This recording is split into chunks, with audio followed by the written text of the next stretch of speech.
Bismillahirrohmanirrohim. Assalomu alaykum azizlar. Chiroyli, baquvvat, xushbo'y piyongul yetishtirishni xohlaysizmi?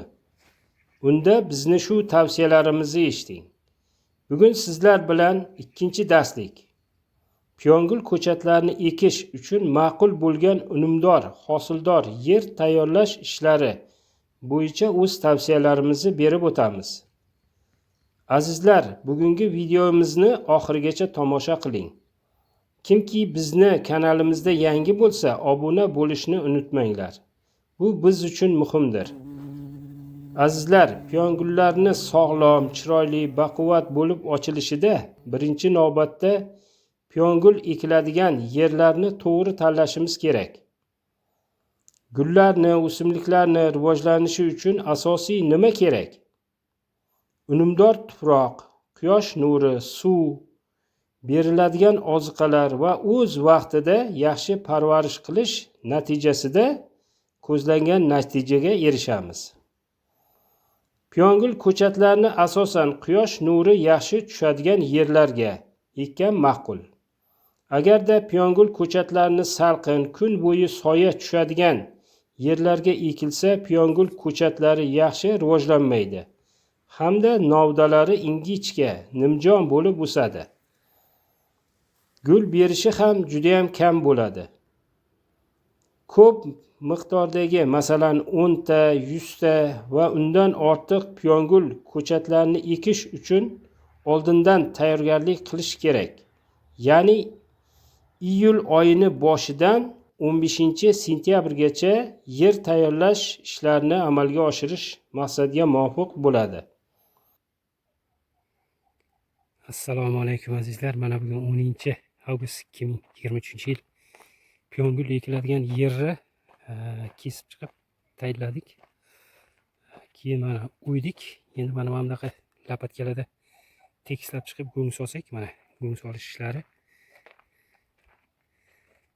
Keyin yana bir sidra o'yiladi-da, ustidan sentyabr 15-gacha sug'orish ishlarini amalga oshiriladi. 1 oy muddatda bu yerimiz tayyor bo'ladi ekishga. Azizlar, endi yer tayyorlash bo'yicha bizning o'zimizning 10 ta tavsiyamiz bor. Shuni aytib o'tamiz. Birinchi tavsiyamiz: avvalambor piyongul ekiladigan joyi o'tgan yillarda nima ekilganligini bilib olishimiz kerak. 2 yil davomida shu yerga piyongul ko'chatlari yoki gullari ekilmagan bo'lishi kerak. Aks holda bu yer maydoniga qayta yana piyongul ko'chatlari ekib bo'lmaydi. Endi boshqa ekin turlari ekilgan bo'lsa, bu yaxshi holat. 2-3 yil davomida, undan ortiq yillarda agar hech narsa ekilmagan bo'lsa, bu undanda yaxshi yer hisoblanadi. Piyongul ekiladigan yerlarni aniqlab olganimizdan keyin yerlarni o'lchab chiqishimiz kerak. Ya'ni nechta piyongul ekiladigan bo'lsa, shunga qarab turib yer tayyorlashimiz kerak. Bu birinchi tavsiyamiz bizlarga. Endi azizlar, ikkinchi tavsiyamiz, shu yerni tanlab olganimizdan keyin piyongul ekadigan yerimizda ko'p yillik begona o'tlar bo'lishi mumkin. Yulsak ham chiqib keladigan ajri, g'umay, assalomu alaykum. Bularni yo'q qilish uchun biz avvallarda Pantera, Uragan Forte degan preparatlar bilan foydalanganmiz. Ularni faqat vaqtliroq sepishimiz kerak. Piyongul ekinga qadar 30 kun, 40 kun oldin sepilsa, keyingi ekiladigan ekinlarga zarar bo'lmaydi. Keyin yana bir narsani e'tiborga olish kerak. Mana shu Pantera, Uragan Forte preparatlarni mana shu daraxtdan yoki sabzavot ekinlari, gullardan 0,5 metr, 1 metr uzoqlikda sepish tavsiya qilinadi. Negaki bu kuydiruvchi, qurituvchi vosita hisoblanadi. Shuning uchun ehtiyotlik bilan ishlatish tavsiya etiladi. Mana hozir me'yorlari nimalarni tashab qo'ydik ma'lumot uchun. Endi uchinchi tavsiyamiz, yerlarni o'tlardan tozalab olganimizdan keyin suv yurishi bo'yicha yerni tekislab olishimiz kerak. ekin ekkanimizdan keyin uni tekislab bo'lmaydi. Shuning uchun yerlarni ana shu suv yuradigan darajada qilib tekislab olsak maqsadga muvofiq bo'ladi. Endi azizlar 4-tavsiyamiz yerlarni yaxshilab tekislab olganimizdan keyin chuqur qilib uyishimiz kerak. Yerni ag'darishimiz kerak, ya'ni chuqur qilib uyib olsak maqsadga muvofiq bo'ladi. Azizlar, endi 5-tavsiyamiz yerlarni uyib olganimizdan keyin tekislab olamiz biroz. Keyin mahalliy o'g'it solishimiz kerak. Mahalliy o'g'itlar qoramol, qo'y, echkiniki bo'lsa maqsadga muvofiq bo'ladi. Eng afzali biogo'miz solsak, agar imkon topsak, yaxshi bo'ladi. Endi solishda 3-5 sm qalinlikda, endi topsak 8 sm gacha solishni tavsiya qilib qolgan bo'lardik. Mahalliy o'g'it solishdan oldin yerlarga o'tin yoki ko'mir kullarini yupqa qilib sepib chiqish ham maqsadga muvofiq bo'ladi. Bundan tashqari yerlarimizni holatini yaxshilash maqsadida har xil chirindilar, ya'ni har xil daraxtni chirigan novdasi, barglari yoki boshqa chirigan o't xashaklar ham yerga 1-2 sm qalinlikda solinsa yerni unumdorligini oshiradi. Endi eslatma o'rnida shuni aytib o'tib ketamiz. Yangi ekiladigan pyongul maydonlariga ekishdan 1 oy oldin muddat oralig'ida mineral o'g'itlarni, ya'ni karbamid, silitra, superafos, sulfat ammoniy, kaliy va boshqa mineral o'g'itlarni sepish yoki berish mumkin emas. Buni esda saqlash kerak.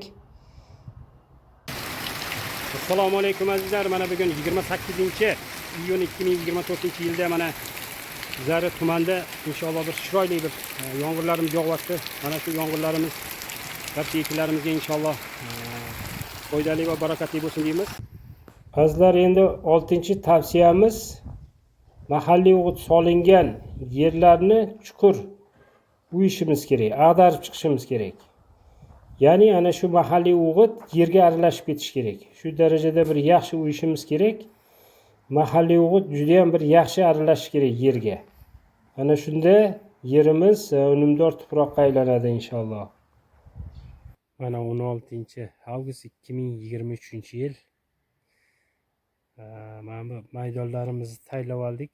Pyongul ekadigan go'ng solib uyib chiqdik. Sal tekislab olsak yana keyingi qiladigan ishimiz sug'orib qo'yamiz. Azizlar, 7-tavsiyamiz endi tayyorlangan yerimizni sug'orishga o'tishimiz kerak. Chirindilar bilan boyitilgan yerlarni sug'orish uchun tekislanib, ariqlar olinib 1 oy mobaynida 5-7 marotaba sug'orish kerak. Suv qo'yish, sug'orish yerni unumdorligini oshiradi. Ya'ni tuproq unumdorligi hosildor tuproqqa aylanadi. Sug'orishda tomchilab sug'orish ham samarali usullardan biri hisoblanadi. Imkon topsangiz mana shundoq tomchilab sug'orish ishlarini amalga oshirsa maqsadga muvofiq bo'ladi. Assalomu alaykum azizlar. Mana bugun 15-iyul 2024-yilda mana shu bizlar tumanimizda bir chiroyli qisqa muddatli yomg'ir yog'yapti. Ozgina bir do'llar ham qullab o'tdi. Azizlar, 8-tavsiyamiz suv qo'yilgan yerda begona o'tlar tezda o'sishni boshlaydi. O'tlar 10-15 sm ga yetganda o'rib turilishi shart. O'rilgan o'tlarni joyida qoldirish yerni yanada unumdorligini oshirishga xizmat qiladi. Azizlar, endi 9-tavsiyamiz mana shu yerga hasharotlarga qarshi bir sidra dori sepishimiz kerak. Bunda disis yoki konfidor preparatlarni sepishni tavsiya qilib qolamiz. Azizlar, 10-oxirgi tavsiyamiz yerlarni bir sidra 1-10 sentyabr oralig'ida sug'orib chiqishimiz kerak. Ana shunda yerlarimiz yong'il ekish uchun tayyor hisoblanadi.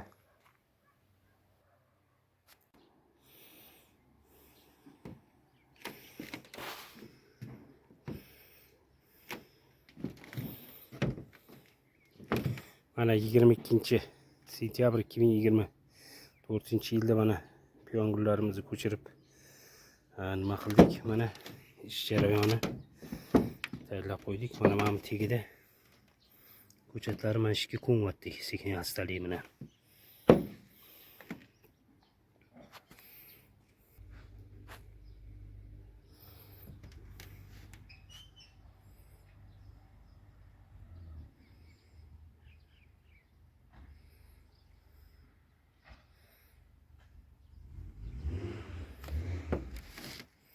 Mana shu yerga ekamiz inshaalloh.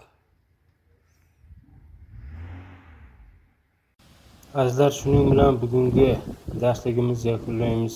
Doimo sog' salomat bo'lib yuringlar.